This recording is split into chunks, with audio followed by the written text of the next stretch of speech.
Commander Taman stood on the bridge of his ship and looked at the yellow star ahead. His green scales caught the light from the control panels around him. The star was called Sul in the old records. Most people thought it was just another dead system with nothing interesting. "Commander, we are getting strange energy readings from the third planet," said Nara from her station. She was his science officer, and her fingers moved quickly over the controls. "The signals are very weak, but they are there." Taman walked over to look at her screen. The readings showed small energy bursts coming from different places in the system. "Are you sure these are not natural?" he asked. "No, sir.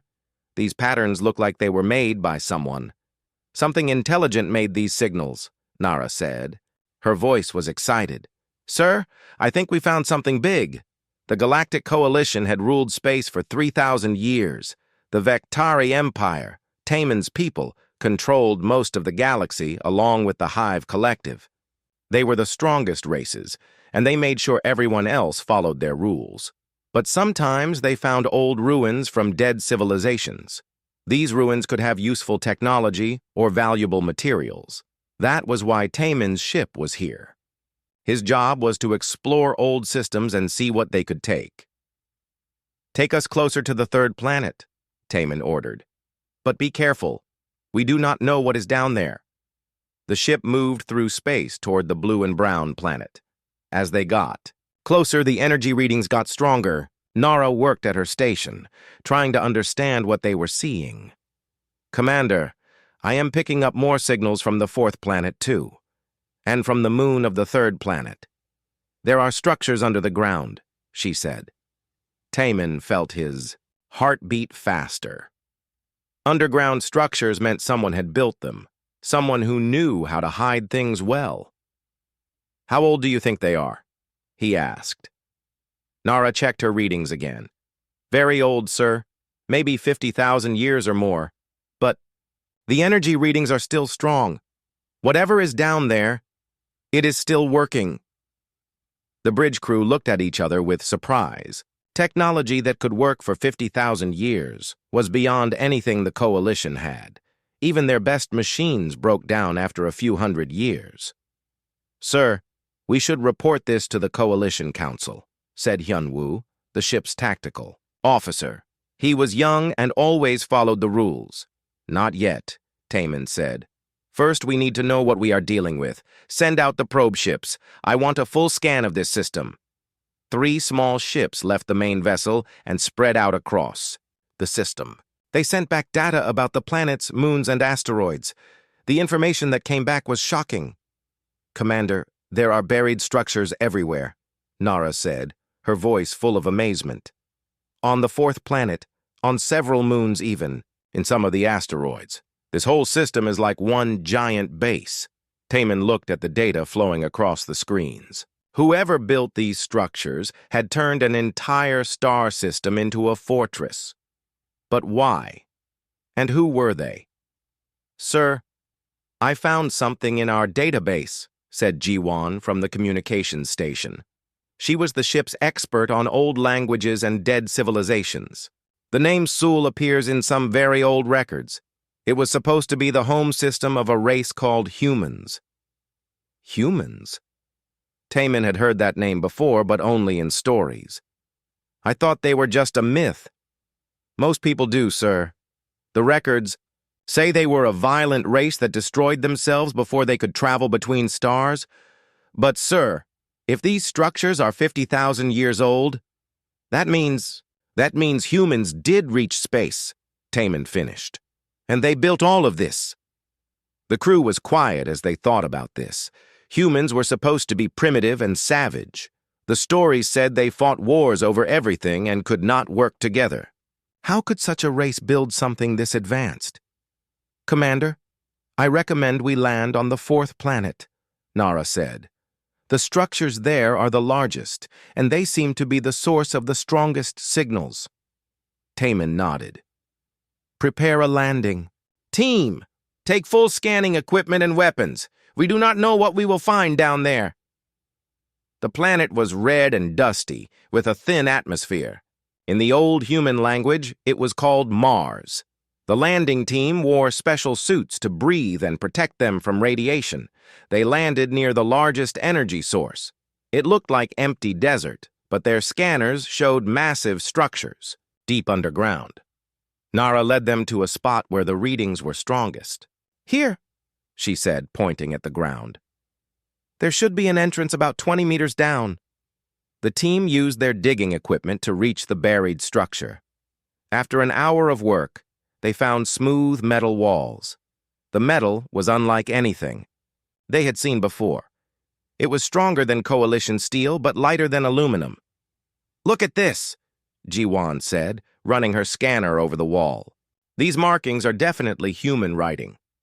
Taemin looked at the strange symbols carved into the metal. They were simple, but somehow looked important. "Can you read them?" "Give me a moment," Jiwan said, working with her translation computer. "The language is old, but I think I can figure it out." She worked for several minutes, comparing the symbols to her database. Finally, she looked up with wide eyes. "Sir, it says Terran Defense Grid, Sector 7. Terran means of Earth in the old human language." "Defense grid?" Hyunwoo asked. "You mean this is a military base?"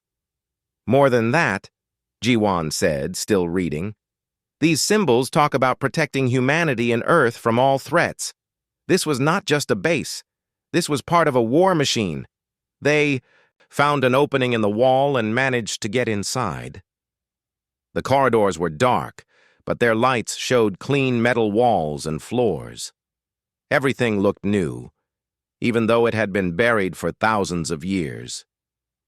"The air inside is breathable," Nara said, checking her scanner. "The life support systems are still working after all this time." As they walked deeper into the facility, they found rooms full of strange machines. Some looked like computers, but they were far more advanced than anything the Coalition used. Others looked like weapons, but again, they were beyond Coalition. "Technology. Commander," Jiwan called from ahead. "You need to see this." She was standing in front of a large wall covered with symbols and pictures. The pictures showed humans fighting against various alien races. Some of the aliens looked like Vectari. Others looked like the Hive Collective. "These pictures tell a story," Jiwan said, her voice shaking. "They show humans being attacked by aliens. Lots of different alien races working together against humanity." Taemin studied the pictures. They showed space battles, burning planets, and humans being hunted across the galaxy. "You mean humans did not destroy themselves?" "No, sir. According to this, they were nearly wiped out by an alliance of alien races. The aliens thought humans were too dangerous to live. The implications hit everyone at once." The Galactic Coalition was built on the idea that they had brought peace to the galaxy. They were the civilized races who had saved the galaxy from chaos. But these pictures suggested something very different. "Keep exploring," Taemin ordered. "I want to know everything about what happened here." As they went deeper into the facility, they found more rooms with more machines. Some of the machines were huge, filling entire chambers. Others were small and delicate. All of them looked like they could start working at any moment. In the deepest part of the facility, they found a chamber with a massive computer. The screen was dark, but lights blinked steadily across its surface. It was waiting for something.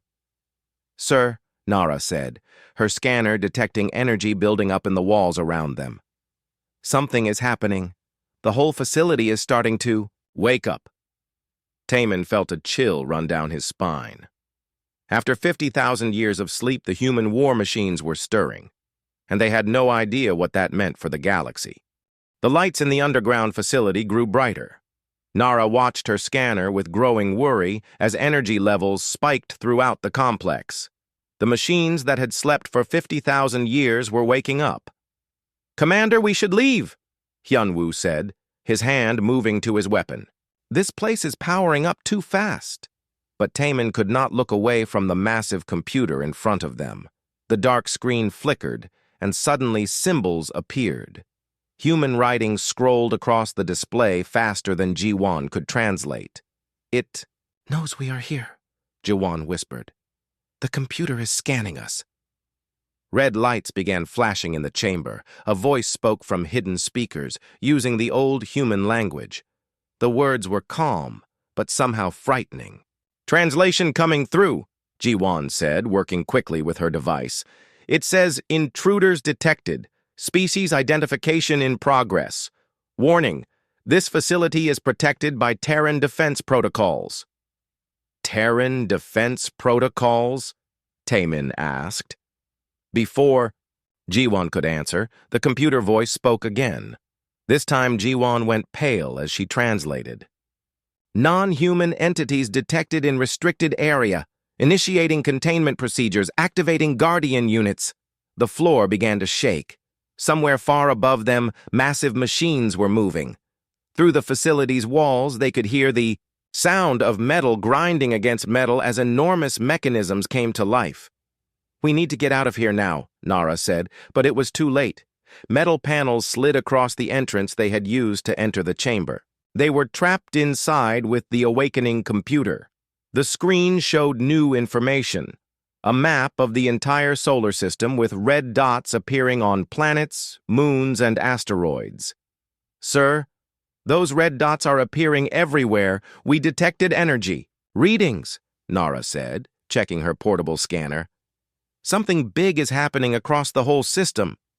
On Mars, where they stood, the ground cracked open in dozens of places. Huge metal structures rose from underground hangars that had been hidden for millennia. Each structure was the size of a coalition battleship, but they moved with grace and purpose that no coalition ship could match. The Guardian units were awakening. Back on Taemin's ship in orbit, the crew watched in shock as the planet below them came alive. Captain Minho, who had been left in command, stared at his screens in disbelief. "Sir, I am reading massive energy signatures all across the system," reported Ensign Suman from the sensor station. "Whatever is down there, it is huge." Through the ship's cameras, they could see the Guardian units emerging. Each one was different, built for a specific purpose. Some had weapons that looked like they could destroy planets. Others had tools and sensors of unknown function. All of them moved with the smooth efficiency of machines that had been perfectly maintained. "Try to contact the commander," Minho ordered. "Sir, I cannot get through." "Something is blocking our signals to the surface," Sumin replied. On the planet's surface, more Guardian units were appearing. They rose from underground bases and spread out across the planet. Some began scanning the sky, clearly aware of Taemin's ship in orbit. Others started moving toward unknown destinations. Underground, Taemin and his team watched the computer screen as it showed them what was happening. The Guardians were not just on Mars. Similar units were emerging on Earth's moon, on the moons, of the gas giants, and from hidden bases in the asteroid belt. "How many of these things are there?" Hyunwoo asked. Ji-won was still working to translate the human text flowing across the screen. "According to this, the Terran defense grid has over 10,000 Guardian units spread throughout the system. Each one is autonomous and capable of—" "Oh no." "What?" Taemin demanded. "Each Guardian can repair itself, upgrade itself, and even build new Guardians if needed. Sir, these are not just war machines. They are an entire military force that can grow and adapt." The computer screen changed again, showing star maps that extended far beyond the Sol system. Red lines connected Sol to other star systems throughout the galaxy. The humans had not been confined to just one system when they disappeared. "Commander, I think I understand what happened," Ji-won said, her voice filled with awe and fear. "The humans knew they were going to be attacked. They had time to prepare. They built these Guardian machines and programmed them to wait. Wait for what? For someone to wake them up, for someone to prove that the galaxy was still dangerous to humanity." As if responding to her words, the computer voice spoke again. Ji-won translated quickly. "Threat assessment in progress. analyzing galactic political structure, comparing current conditions to baseline parameters. On the screen, information about the Galactic Coalition appeared. Somehow, the computer was accessing Coalition databases, learning about the current state of the galaxy. It was studying their society, their government, their military capabilities. "How is it doing that?" Nara asked. "The humans must have left." "Spy networks throughout the galaxy," Ji-Wan realized. "Hidden computers and sensors that have been watching and learning for 50,000 years. The assessment continued for several minutes. Finally, the computer reached its conclusion. The message that appeared on the screen made Ji-Wan step back in fear. "What does it say?" Taman asked. "It says, analysis complete. Current galactic civilization, deemed hostile to human interests. Threat level, maximum. Initiating Phase 1 response." Throughout the Sol system, the Guardian units received their orders. They had waited 50,000 years for this moment. Their creators were gone, but their purpose remained: protect humanity and ensure their eventual return. The first Guardian to leave the system was a sleek machine built for speed and stealth. It slipped past Taman's ship without being detected and headed for the nearest Coalition outpost. Its mission was simple: gather information about Coalition military capabilities and report back. Other Guardians had different tasks. Some began converting asteroids into factories that could build more Guardian units. Others started preparing the planets in the Sol system for unknown purposes. The largest Guardians, massive machines the size of space stations, began moving toward the edge of the system. Back on Taman's ship, Captain Minho was growing desperate. "Sir, more energy signatures are appearing throughout the system. Some of the objects down there are moving toward us." "Evasive maneuvers," Minho ordered. "Get us away from the planet." But as the ship tried to leave Mars orbit, one of the Guardian units rose to intercept them. It was smaller than their ship, but moved with incredible speed. Warning signals filled the bridge as the Guardian locked weapons onto them. "It is not attacking," Suman reported. "It is just watching us." The Guardian unit matched their speed and course, staying close enough to destroy them but making no aggressive moves. It was a message: you are allowed to leave, but you are being watched. Underground, Taman realized they had triggered something massive. The humans had not simply disappeared 50,000 years ago. They had prepared for war on a scale the galaxy had never seen. "Commander, we need to warn the Coalition," Hyunwoo said. "If these machines spread throughout the galaxy—" "They will not just spread," Ji-Wan interrupted, still reading the human text. "According to this, they will hunt. They were programmed to identify and eliminate threats to humanity. And based on their assessment, the entire Galactic Coalition is a threat." The computer screen showed new information: a countdown timer. It was counting down to something called Phase 2 implementation. They had 72 hours. "What happens in Phase 2? Taman asked. Ji-Wan worked frantically to translate the technical specifications. What she found made her hands shake. "Phase 2 is when they start hunting Coalition ships and bases. They will target our military forces first, then our leadership, then our infrastructure." "All of it?" "No, sir. They will leave enough alive to send a message. The message is simple: humanity is returning, and the galaxy belongs to them now." Taman looked around at his trapped team. They had come looking for ancient treasures and had instead awakened humanity's sleeping guardians. The machines that were now moving throughout the galaxy carried 50,000 years of human anger and the technology to act on it. The countdown continued, and somewhere in the darkness between stars, the first Guardian units were already beginning their hunt. The Galactic Coalition had ruled the galaxy for 3,000 years, but they had never faced an enemy like this. An enemy that had been watching them, learning their weaknesses, and preparing for this moment since before their civilization began. The humans were coming home, and they were not coming in peace. 3 days after the awakening in the Sol system, Coalition Outpost Gamma 7 vanished without sending a distress signal. The base had over 5,000 personnel and was considered one of the most secure facilities in Coalition space. One moment, it was there. The next, it was gone. Admiral Kyung-ho of the Hive Collective studied the reports from his command ship. His insect-like features showed no emotion, but his forearms moved nervously as he read. "What do we know about the attack?" he asked his intelligence officer. "Very little, sir," replied Commander Yunji, a younger Vectari officer who had been assigned to his staff.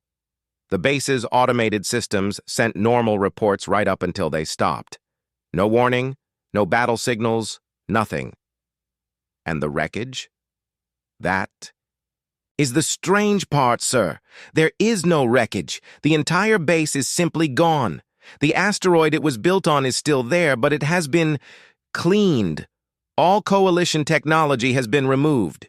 Kyung-ho's antenna twitched with irritation. Outposts did not simply disappear. Even if an enemy destroyed it completely, there would be debris, radiation signatures, something to show what happened. "Sir, we are receiving similar reports from other sectors," Yunji continued. 12 more Coalition facilities have gone dark in the past 24 hours. All of them were removed cleanly, with no survivors and no evidence. Before Kyung-ho could respond, his communications officer interrupted. "Sir, we have an emergency transmission from Admiral Suman of the Third Fleet." The holographic display activated, showing Admiral Suman's worried face. Her green scales were pale with fear. "Admiral Kyung-ho, my fleet is under attack by unknown vessels. They appeared without warning and are using technology we have never seen before." The transmission filled with static and weapon fire could be heard in the background. "The attackers are not trying to destroy us," Suman continued. "They are disabling our ships and taking prisoners.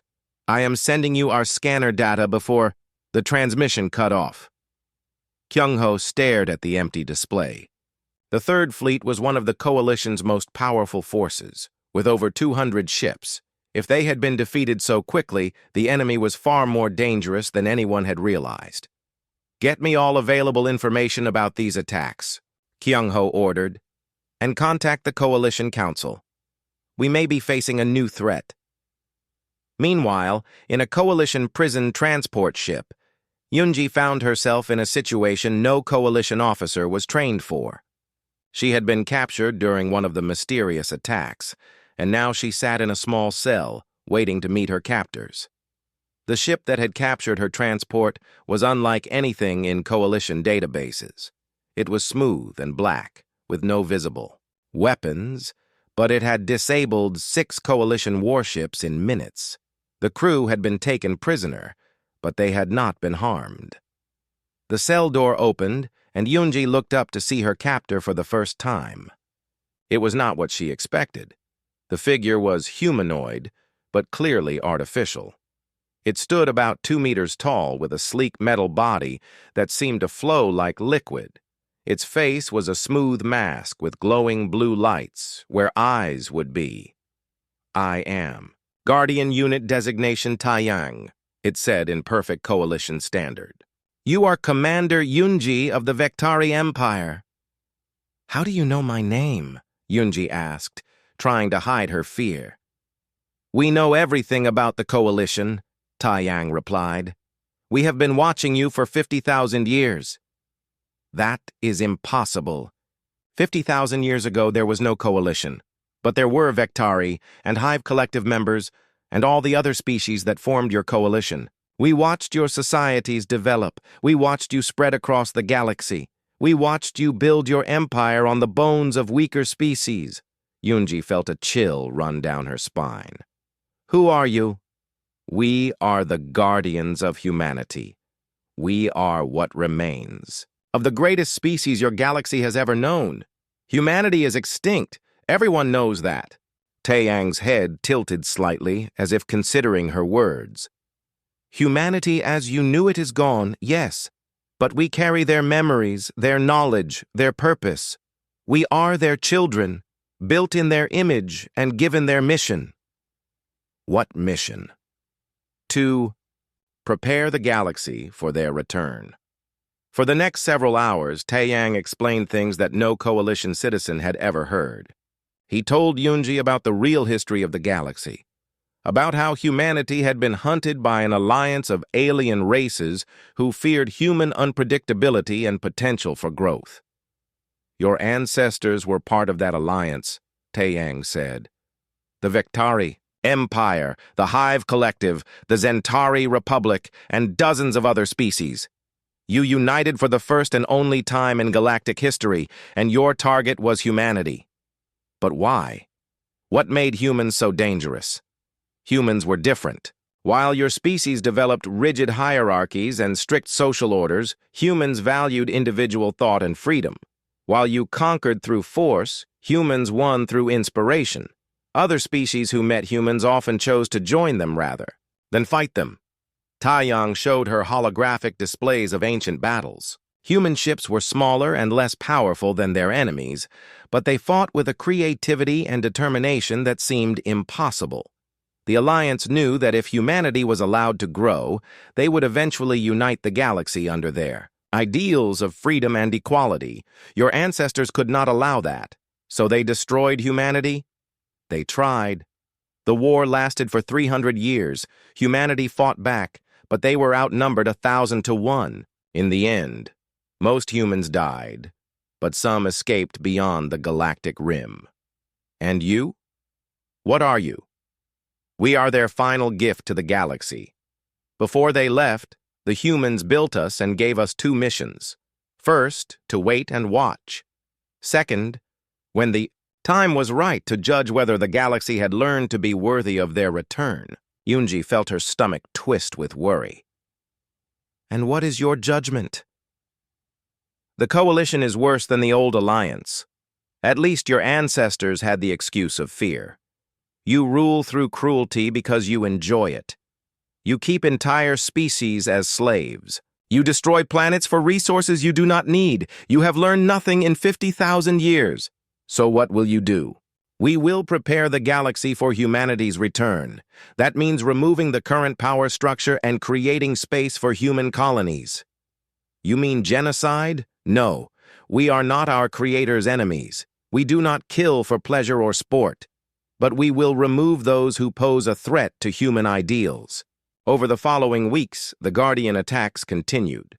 But Yunji began to notice a pattern. The Guardians were not randomly destroying Coalition forces. They were targeting specific types of facilities and personnel. Military commanders who were known for their cruelty were captured or killed. Slave labor camps were liberated, with the slaves given weapons and training. Corrupt officials simply disappeared. But ordinary Coalition citizens, those who had never harmed anyone, were left alone.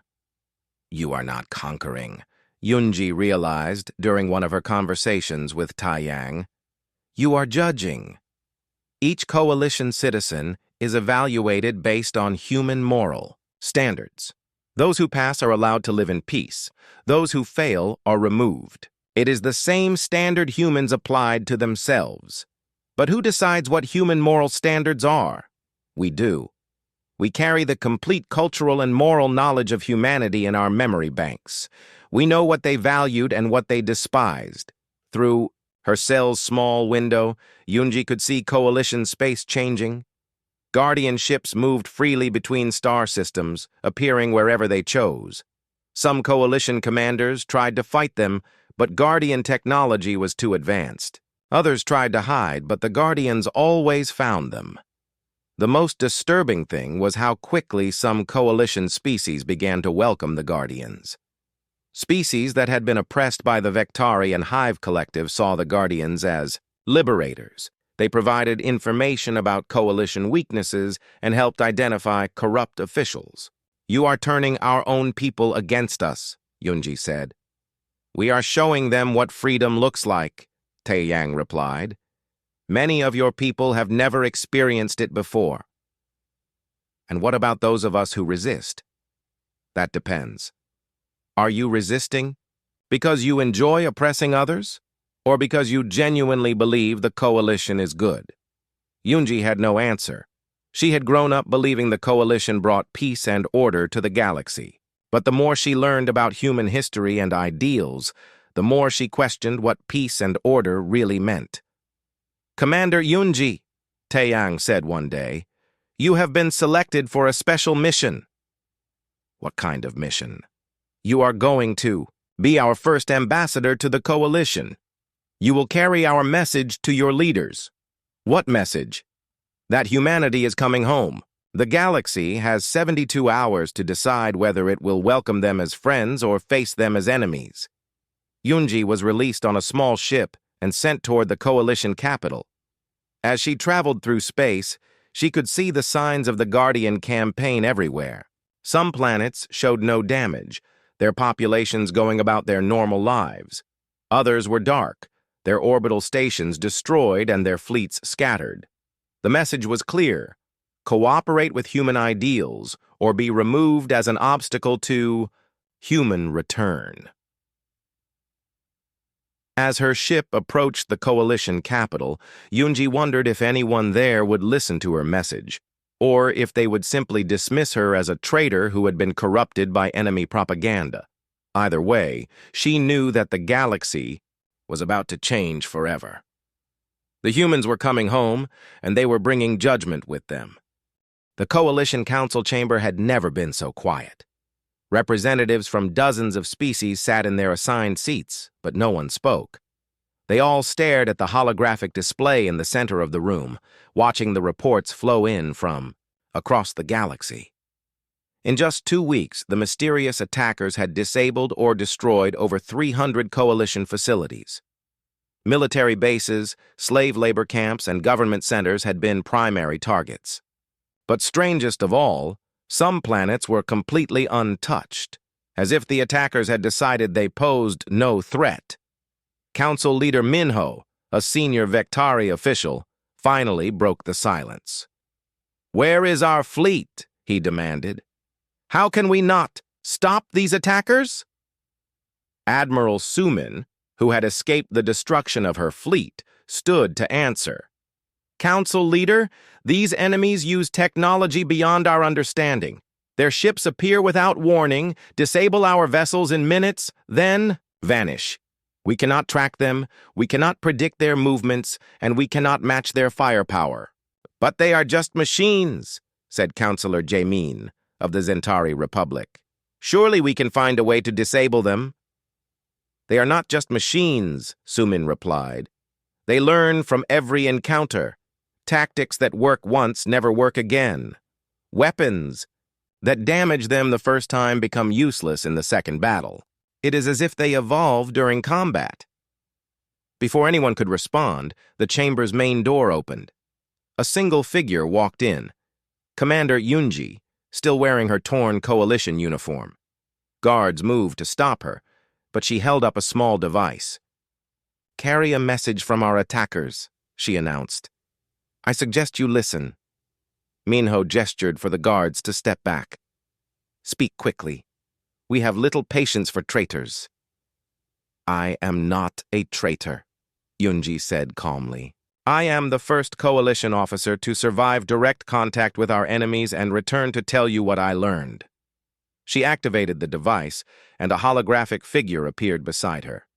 It was Taeyang, the guardian she had spoken with during her captivity. "Greetings, Coalition Council," Taeyang said. "I am Guardian Unit Designation Taeyang, acting as spokesperson for the Terran Defense Grid." Murmurs filled the chamber. The name Terran was familiar from ancient legends, but most had thought it was mythology. "You refer to the extinct humans," Minho said. "That race destroyed itself before achieving space travel."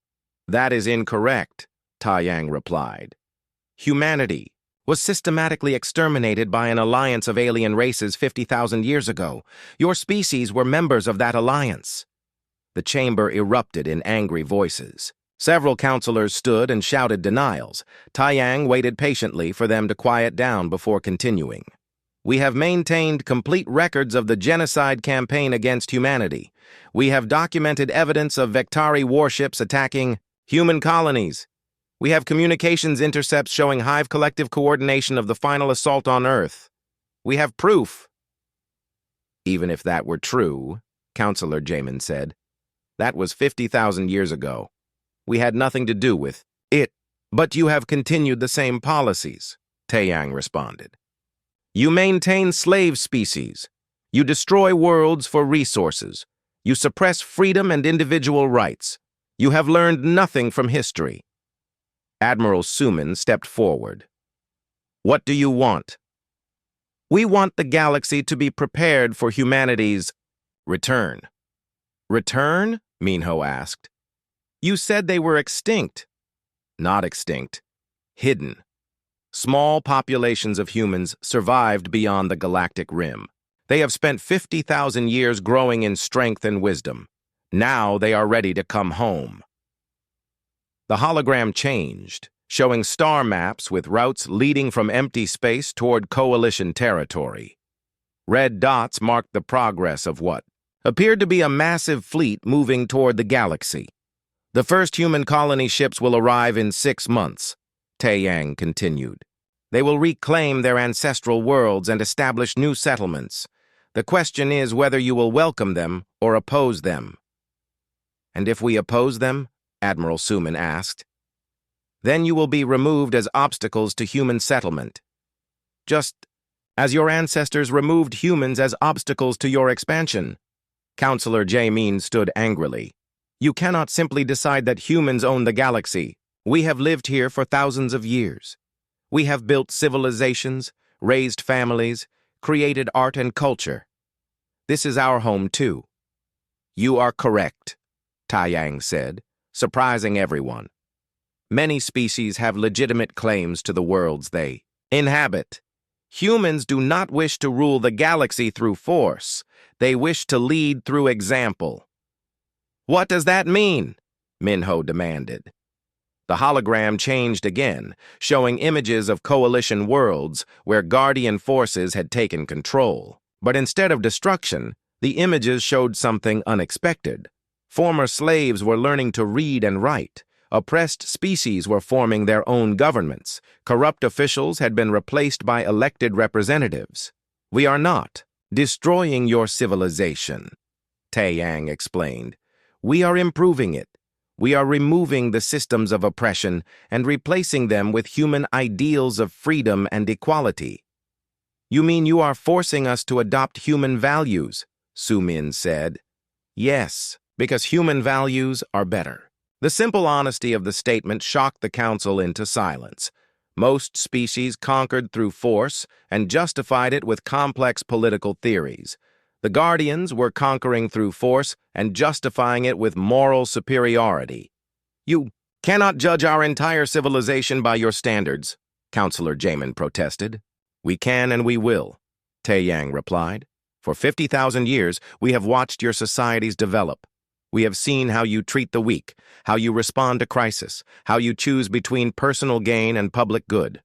By human standards, you have failed. Yunji stepped forward. I have seen what they are capable of, she said to the council. Their technology is beyond anything we have. But more than that, the species they have liberated are genuinely happier. Former slaves are becoming productive citizens. Oppressed worlds are experiencing cultural renaissance. They have corrupted you, Minho accused. They have educated. Me? Yunji replied. I learned about real human history, not the myths we were taught. I learned about their achievements, their art, their philosophy, and I learned why our ancestors feared them enough to commit genocide. Why? Admiral Suman asked. Because humans made everyone around them better. Species that encountered humans often chose to join them voluntarily, not through conquest or threats, but because human ideals were genuinely appealing. Taeyang nodded, approvingly. Humanity's greatest weapon was never their technology or their military tactics. It was their ability to inspire others to be better than they thought possible. The hologram showed more images, ancient records of alien species that had allied with humanity, not as subjects, but as equals. The pictures showed integrated crews on human ships, alien students in human schools, mixed communities where different species lived and worked together in peace. This is what your ancestors feared, Taeyang continued. Not human dominance, but human influence. They knew that if humanity continued to grow, their rigid hierarchies and oppressive systems would become obsolete. So what happens now? Minho asked. Now you choose. You can resist human return and face the consequences, or you can embrace human ideals and earn a place in the new galactic order. What kind of place? That depends on how quickly you adapt. Species that embrace freedom and equality will be welcomed as partners. Species that cling to oppression will be reduced to irrelevance. Admiral Suman studied the star maps showing the approaching human fleet. How many humans are returning? Enough, Taeyang replied. In 50,000 years beyond the rim, humanity has grown into something beyond your imagination. They have technologies that make our guardian units look primitive. They have learned wisdom from 100 different alien species they encountered in their exile. They are returning not as the species your ancestors drove away, but as something far greater. And you? Counselor Jemin asked. What happens to you guardian units when the humans return? We will continue our mission. We will protect humanity and ensure that the mistakes of the past are not repeated. We will serve as the guardians of freedom throughout the galaxy. The council session continued for hours, but the outcome was inevitable. The coalition could not fight the Guardians with their current technology. They could not hide from an enemy that had been watching them for 50,000 years. Their only choice was to adapt or be replaced. As Yunji left the chamber, she wondered if the council would make the right choice. The Guardians had given them 6 months to prepare for humanity's return. 6 months to transform a galactic civilization, built on oppression into something worthy of human partnership. She hoped it would be enough time, because she had seen what the Guardians could do when they judged a species unworthy of human ideals. And she had no doubt that the returning humans would be far more formidable than their mechanical guardians. 4 months had passed since the Coalition Council received the Guardian ultimatum. The galaxy was transforming faster than anyone had thought possible, but the changes were not happening everywhere or in the same way. On the planet Kepler Prime, former Admiral Suman walked through streets that would have been unrecognizable to her just months before. The Vectari military district had been converted into schools and hospitals. Former slave quarters were now apartment complexes where different species lived side by side. It is remarkable, said Jemin, the former Zentari counselor who had become Suman's unofficial partner in the reform movement. 6 months ago, I would have said this was impossible. Suman nodded, watching a group of children from 4 different species play together in a park that used to be a weapons testing facility. The Guardians did not just remove our oppressive systems. They showed us what to replace them with. The Guardian units had become teachers as much as conquerors. On worlds that accepted human ideals, they shared knowledge that the Coalition had never possessed. Medicine that could cure diseases that had plagued species for millennia. Technology that could provide clean energy and abundant food for everyone. Most importantly, they shared the philosophical and social frameworks that made such advances possible. But not every world had embraced the changes. On the Hive Collective homeworld, Admiral Kyung-ho stood in his command bunker, surrounded by the few ships and soldiers that remained loyal to the old order. His insect features were sharp with anger as he studied reports from across his former territory. "Sir, we have lost contact with another 12 colonies," reported Commander Minho, one of the few officers who had refused to join the reform movement. "The Guardian units arrived 3 days ago, and the local populations welcomed them." "Traitors," Kyung-ho hissed. "They abandoned thousands of years of tradition for alien promises." "Sir, perhaps we should consider negotiating," Minho suggested carefully. "The reports from reformed worlds show significant improvements in living standards and social stability." Kyung-ho's four arms moved in a gesture of dismissal. Propaganda. The Guardians are simply better at controlling populations than we were. But it is still control. Minho said nothing, but privately he wondered if that was true. His own sister lived on one of the reformed worlds, and her letters described freedoms and opportunities that had never existed under Hive rule. "Sir, there is something else," Minho continued. "Our deep space sensors have detected the approaching human fleet." Kyung-ho's antenna twitched with interest. "Show me." The holographic display revealed something that made both officers step back, in shock. The approaching fleet was massive beyond anything the Coalition had ever assembled. Thousands of ships, many of them larger than entire Coalition battle groups, moved in perfect formation toward the galaxy. "This cannot be accurate," Kyung-ho said. "No species could build so many ships." "Sir, these readings have been confirmed by 3 separate sensor arrays. The fleet is real, and at current speed, it will reach Coalition space in 8 weeks. Kyung-ho stared at the display. Each ship in the human fleet was a masterpiece of engineering that made Coalition vessels look like crude toys. But more frightening than their technology was their organization. The entire fleet moved as one entity, suggesting a level of coordination that the Coalition had never achieved. "Get me a secure channel to the other resistance cells," Kyung-ho ordered. "If we are going to make a stand, it must be now, before the humans arrive." Meanwhile, on Earth, Commander Taemin led a small group of Coalition scientists through the restored human cities. The planet had been transformed by Guardian units into something beautiful beyond imagination. Clean energy flowed through rebuilt infrastructure. The scars of ancient battles had been healed. Gardens and forests covered areas that had been barren for 50,000 years. "This is where humanity began," said Dr. Nara, the Coalition's leading expert on extinct civilizations. "And now it is ready for their return." Taemin nodded, but his attention was focused on something else. Hidden throughout the restored cities were structures that clearly were not built for current use.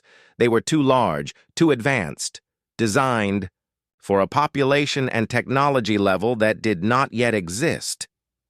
"Guardian Taiyang," he said to their mechanical guide, "these cities are built for millions of inhabitants, but the approaching human fleet cannot carry so many people." "Correct," Taiyang replied. "These cities are not for the first wave of returning humans. They are for those who will come later." Later? The fleet approaching the galaxy is only the beginning. Humanity has grown far beyond what they were 50,000 years ago. The exile forced them to explore and expand in ways they never would have otherwise. They have encountered and allied with species throughout the universe, species unknown to this galaxy. Dr. Nara stopped walking. "You mean, there are more humans coming? Millions more! The humans returning to this galaxy are the advanced scouts of a civilization that spans multiple galaxies. They come not as refugees seeking their old home, but as explorers bringing knowledge and allies from across the universe." The implications were staggering. The Coalition had thought they were dealing with the remnants of an extinct species. Instead, they were about to meet representatives of a multi-galactic civilization. "Why did they not tell us this before?" Taemin asked. "Because humanity wanted to see if this galaxy had learned wisdom in their absence. The approaching fleet carries only those humans who were born here, who have the strongest emotional connection to these worlds. If the galaxy had proven itself unworthy, they would have simply reclaimed their ancestral worlds and ignored the rest of you. And now? Now they have seen that many species in this galaxy are capable of growth and change. They come not as conquerors, but as teachers, ready to share the knowledge they have gained from 100 different alien civilizations." As if summoned by their conversation, the sky above them began to shimmer. The first human ships were arriving ahead of schedule, using technology that allowed them to travel faster than the Coalition had believed possible. The lead ship was beautiful in a way that made Coalition vessels look brutal and primitive. It was organic in design, as if grown rather than built, with surfaces that seemed to shift and flow like living tissue. "The flagship carries Captain Yuna," Taeyang announced. "She is the descendant of one of the last humans to leave Earth 50,000 years ago. She has come home." As the ship landed in the city's central plaza, beings began emerging that were recognizably human, but clearly changed by their long exile. They were taller and more graceful than the humans in ancient records. Their eyes held wisdom that spoke of centuries of experience with alien cultures.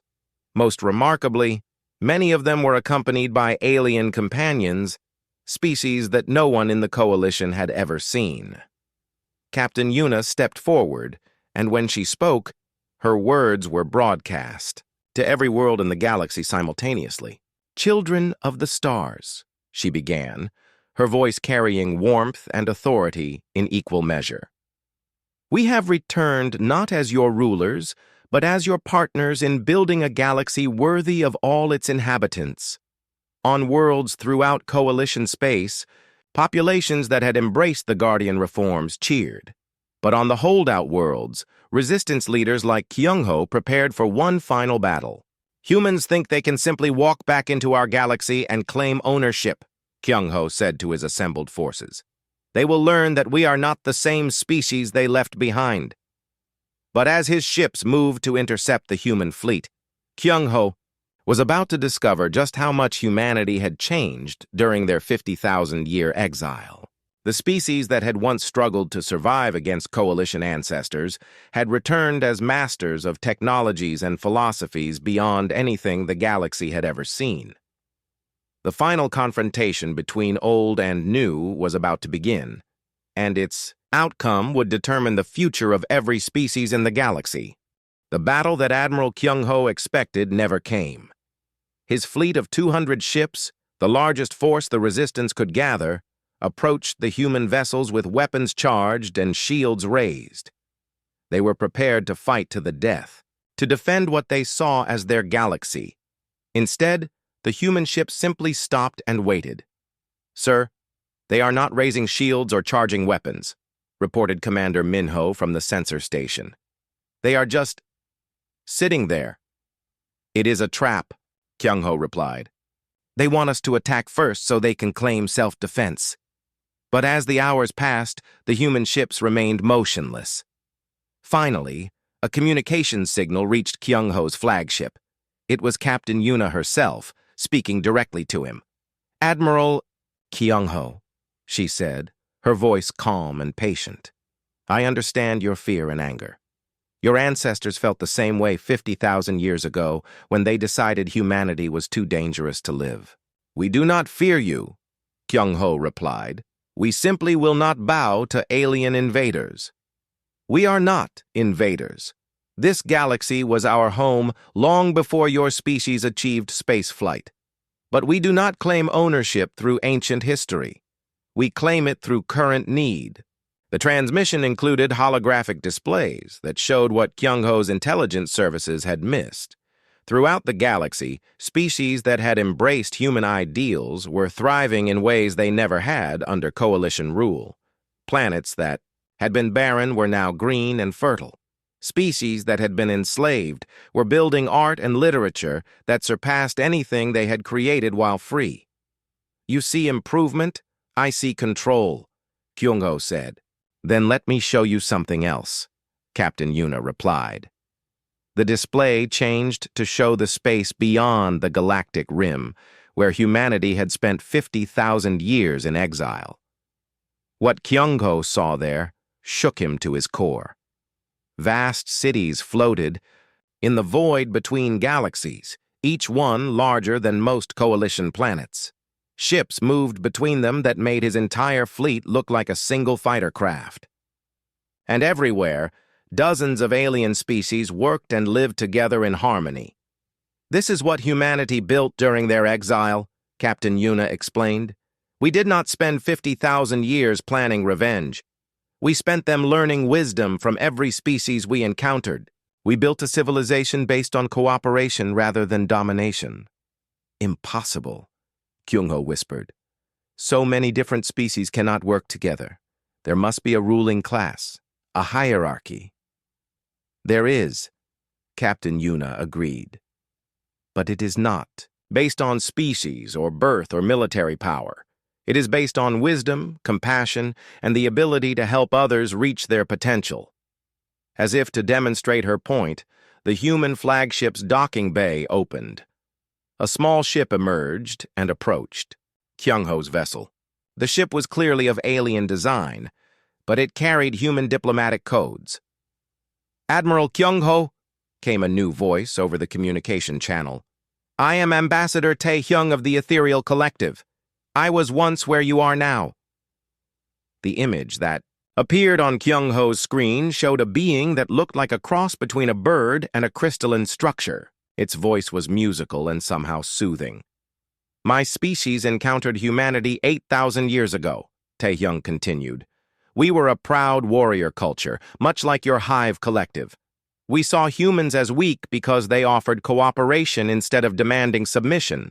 "What happened?" Kyung-ho asked, despite himself. "We attacked them. We were confident in our superiority. The battle lasted exactly 14 minutes. They destroyed you?" "No. They disabled our ships without killing a single one of us. Then they rescued our crews, treated our wounded, and asked if we would like to learn why they had won so easily." The story that followed was unlike anything in Kyung-ho's experience. The humans had not punished the Ethereal Collective for their attack. Instead, they had invited them to observe human society and decide for themselves whether they wanted to be part of it. "It took my species 50 years to understand what humans had achieved," Tae-hyung said. "They had created a society where every individual could reach their full potential, regardless of their species or background. They had eliminated poverty, disease, and ignorance not through force, but through cooperation. And you simply abandoned your own culture? We improved it. Humans did not ask us to become human. They asked us to become the best version of ourselves. Our warrior traditions became a disciplined approach to protecting the weak. Our hierarchies became merit-based systems for recognizing achievement." Kyung-ho looked around his bridge at his officers. He could see doubt in their faces. The human offer was appealing in ways that coalition propaganda had never been. "Sir," Commander Minho said quietly, "perhaps we should listen to what they have to say." Before Kyung-ho could respond, alarms began sounding throughout his ship. But they were not battle alarms. They were signals indicating that his own fleet was abandoning him. One by one, his ships were powering down their weapons and requesting permission to approach the human vessels. His own officers and crew had heard. Enough to make their choice. "Sir," Minho said, "I am formally requesting permission to stand down. I believe these humans offer something better than what we have been fighting to preserve." Kyung-ho felt the last of his certainty crumble. For months, he had convinced himself that he was fighting to preserve hive collective culture and independence. But looking at the magnificent human fleet and the testimony of species who had joined them voluntarily, he began to wonder what he was really trying to preserve. "Captain Yuna," he said finally, "if I surrender, what happens to my people?" "They will be given the same choice as everyone else," she replied. "Join our civilization and help us build something better, or remain independent with our respect and friendship. And if we choose independence, then you will have it. But I think once you see what we have to offer, you will choose to join us." The integration of the Hive Collective resistance took 3 months. Kyung-ho himself spent that time on the human flagship, learning about the society they had built beyond the rim. What he found challenged every assumption he had held about civilization and progress. Humans had not become soft during their exile. They had become something far more dangerous to tyrants. They had become wise. They had learned to build societies where individuals thrived while still serving the common good. They had mastered technologies that made scarcity obsolete while preserving the natural beauty of worlds. Most importantly, they had learned to judge species not by their past failures, but by their potential for growth. "Admiral Kyung-ho," Captain Yuna said one day as they stood in the flagship's observation deck, looking out at the restored Earth below. "I have an offer for you." "What kind of offer?" "My fleet is just the beginning. Over the coming years, more human expeditions will arrive to help rebuild this galaxy. They will need guides who understand the local species and cultures. They will need ambassadors who can bridge the gap between old and new. You want me to work for you? I want you to work with us. Your military experience and knowledge of coalition systems would be invaluable in helping other species make the transition to freedom." Kyung-ho considered the offer. 6 months ago, he had been the military leader of one of the galaxy's most powerful empires. Now he was being asked to help dismantle everything he had once defended. But as he looked down at Earth, seeing cities where former enemies lived and worked together in peace, he realized that what he would be helping to build was far greater than what he would be helping to destroy. "I accept," he said. 1 year later, the transformation of the galaxy was complete. The coalition as a political entity no longer existed, replaced by a loose confederation of independent worlds united by shared values rather than military force. Former Admiral Suman now served as the elected leader of a reformed Vectari Republic, working to undo centuries of oppressive traditions. Counselor Jae-min had become an educator, teaching young Zentari about the human concept of individual rights. Commander Yoonji served as humanity's chief liaison with species throughout the galaxy, helping them adapt human ideals to their own cultures and needs. And Admiral Kyung-ho, once the galaxy's most determined opponent of human return, had become one of their most effective ambassadors, using his knowledge of military organization to help former coalition species build new defense forces based on protection rather than conquest. But perhaps the most remarkable change was in the Guardian units themselves. With humanity's return, their primary mission was complete, but rather than shutting down, they had evolved into something new. Guardian Taiyang now served as the director of an academy on Mars, where young beings from dozens of species learned about human history and philosophy. His mechanical body had been upgraded with artistic sensors that allowed him to appreciate beauty in ways his original programming had never included. "Do you ever regret awakening us?" Captain Yuna asked him one day, as they watched students from 20 different species work together on a research project. "No," Taeyang replied. "We were built to serve humanity, but we have learned that serving humanity means more than just protecting human lives. It means protecting human ideals and helping them spread throughout the universe." "And what about your original creators? Do you think they would be proud of what you accomplished?" Taiyang paused, accessing memory banks that contained the personalities and thoughts of the humans who had built him 50,000 years ago. Bélier.